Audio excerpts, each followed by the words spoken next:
Europe 1, ça pique, mais c'est bon. Ça pique mais c'est bon. Anne Romanoff. Bonjour madame la sénatrice. Ça commence bien. Bonjour. Aujourd'hui, je vais pas faire le malin. J'ai trop peur de me prendre un Mawashigiri coup de pied circulaire dans le ventre. Madame la sénatrice, vous avez été plus d'une dizaine de fois championne de France de karaté dans une discipline qui s'intitule le karaté de posture où vous enchaînez les katas. Il est certain que ça a dû vous servir en politique tant on change souvent de posture et que nombre de ces postures nous conduisent à la kata.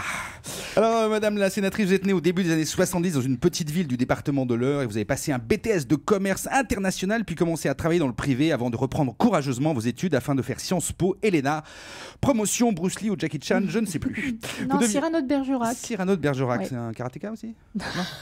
Vous deviendrez ensuite sous-préfète puis entrerez au ministère de l'Intérieur comme responsable du bureau des statuts et de la réglementation des personnels territoriaux.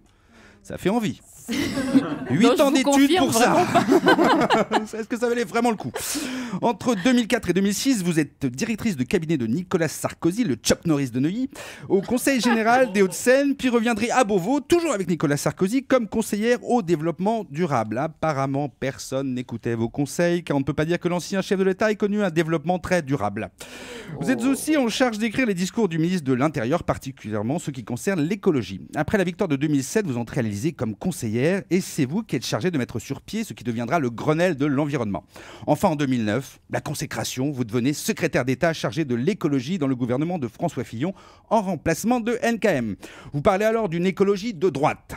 Comme dirait Michel Audiard, une écologie de droite, c'est comme les patrons de gauche et les poissons volants, ça existe, mais cela constitue pas la majorité du genre. Vous l'apprendrez à vos dépens en étant désavoué plusieurs fois. Depuis, le président Sarkozy a pris un virage climato-sceptique qui a dû vous froisser le kimono. En 2010... Alors, ça vous a froissé le kimono? Ça m'a froissé tout court. En 2010, vous changez de crèmerie et devenez ministre des Sports. Panier de crabe, vous devez gérer les suites du scandale de l'équipe de France en Afrique du Sud. Enfin, vous entrez au Sénat en 2011. Élu sous la bannière de l'UMP, vous vous engagez ensuite dans l'UDI, la nouvelle formation centriste de Jean-Louis Borloo. Vous devenez vice-présidente du parti et porte-parole. Porte-parole, pourtant, on a souvent l'impression que l'UDI, pas grand-chose. Ça va être méchant. Et que n'est pas très audible, coincé entre les autres grandes formations politiques. Bon, je résume. Vous êtes jeune. La plupart des sénateurs pourraient être vos arrière-grands-pères. Vous êtes une femme, mère de famille, vous êtes passionné par l'écologie, vous êtes sportive, vous n'avez pas du tout souscrit au ton très droitier buisson de la campagne 2012. Pour la primaire, vous avez décidé de parrainer NKM et vous trouvez que Macron est plus à droite que vous. Chantal Joanneau, vous êtes tellement sympa que je me demande si vous n'êtes pas de gauche. Pour tout cela et pour tout le reste, merci de votre présence parmi nous ce matin, madame.